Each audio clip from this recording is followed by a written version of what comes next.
What's going on, YouTube? And welcome back. And today we are back in the Magic Kingdom in MC Parks, and we are taking a look at the TTA, the Tomorrowland Transit Authority's People Mover. And the People Mover is an attraction that, like many attractions in Walt Disney World, has major ties to Walter Disney himself. And this attraction is really an example of what Walt Disney really wanted to do with his kind of version of Epcot. You see, this attraction is based off of, what we see today as like mass transportation, like subways and trains and buses. The People Mover was going to be one of those types of transportation. And what's really interesting is when you consider, Disney always wanted to be innovative with different things. And with the People Mover, Walt wanted to have this as an installation in his Epcot, which isn't the version of Epcot we have today, but it was going to be a true community of tomorrow, like a true city. And their transportation was going to be these People Movers. And what's really interesting is throughout the attraction, you actually see references to the original, artwork and, the mini sculptures and figures of what Epcot was going to be when Walt presented it to, when he showed us those pieces of artwork back in the day. They have some of that in this attraction. This attraction opened July 1st of 1975. So it is about to hit 50 years in just a couple of months here. And by the time this video actually uploads, it's probably going to be the 50-year anniversary for the People Mover. This attraction, like many, created by Walt Disney Imagineering and WED Enterprises. The length of the track, 5,484 feet of track. Now, another interesting thing with this attraction, it takes you, so here is the version of Epcot that Walt Disney had, and this is the scaled version that he truly created. So that is a huge, rich history of Walt Disney right there. And they have this little thing like, they're getting their hair cut or something, or the robots. Maybe this is the haircut scene. Oh no, that's inside Mickey's Star Traders. You could actually go and see some of the areas inside of Tomorrowland. And there's also a spot on the other side. You can see the inside of the dark ride Buzz Lightyear, Space Ranger Spin. You could also see the inside of Space Mountain, which is probably the coolest part of this attraction. But there's a lot of little messages, even in the music of this attraction, like references to paging Mr. Morrow, and if you have wings, go to this and obviously if you had wings, it used to be an attraction here in Tomorrowland. So they have a lot of references. They even have little things like, make sure all your appendages, including, 6 legs and antennas and stuff, are inside the vehicle at all times, just really immersing you and making you truly feel like you are inside of like a space community. This attraction at any given time can have 30 people in a vehicle. So that's 15, I guess it depends on what you consider, right? Could you fit 4 people in each of these cars? Probably. They've had many different hosts to this attraction. So on opening day, and for the first 10 years, it was Jack Wagner from 1975 to 1985. The TTA Central announcer, Pete Renaday, he was there from 1994 till 2009. And then Mike Brissell, who was also a part of a lot of the stuff that went on with Space Mountain, he was also on this attraction October 2009 to July of 2022.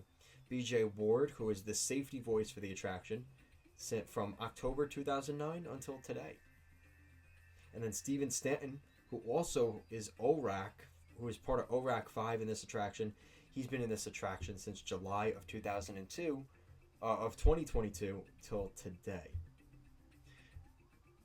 Now, this attraction has had a couple of interesting name changes. So, the original opening day name of this attraction was the Wedway People Mover, and that was from opening day up until June 11th of 1994. So, for almost the first 20 years of this attraction, it was the Wedway People Mover.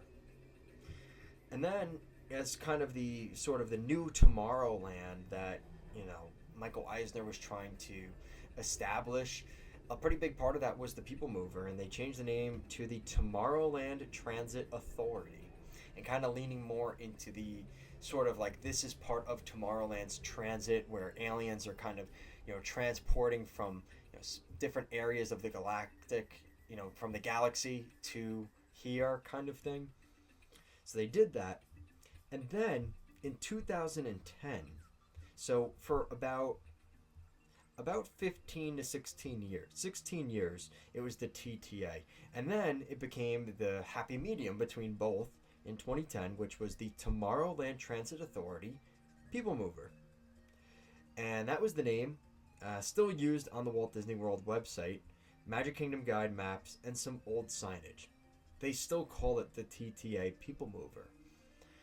But technically, if you really want to be the nerdy Disney person that, if you're watching this video, you probably are, the actual name of the attraction in 2025, ever since August of 2022, it's just the People Mover.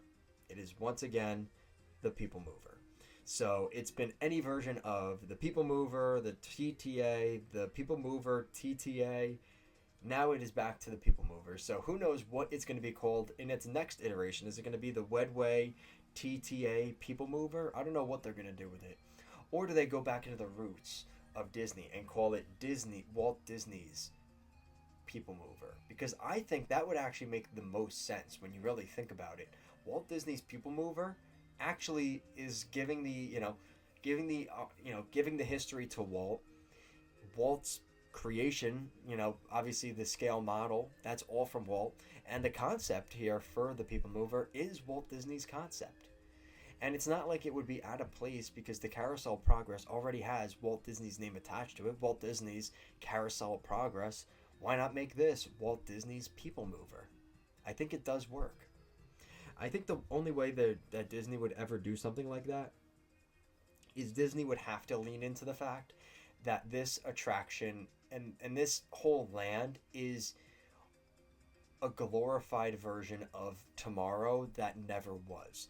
It's a retro Tomorrow, right? We don't really think that this version of Tomorrow is going to be the case. It's a much more sinister, dark version of the future that we have today, right? I think most people would agree with that. It's a more, there was this steampunk version in the 90s. Now it's going back to this more white, clean look from when Tomorrowland opened in 1971. There's been a lot of different iterations of Tomorrowland in the Magic Kingdom. But as much as the People Mover has had many changes and things that definitely make people scratch their head, it's still around.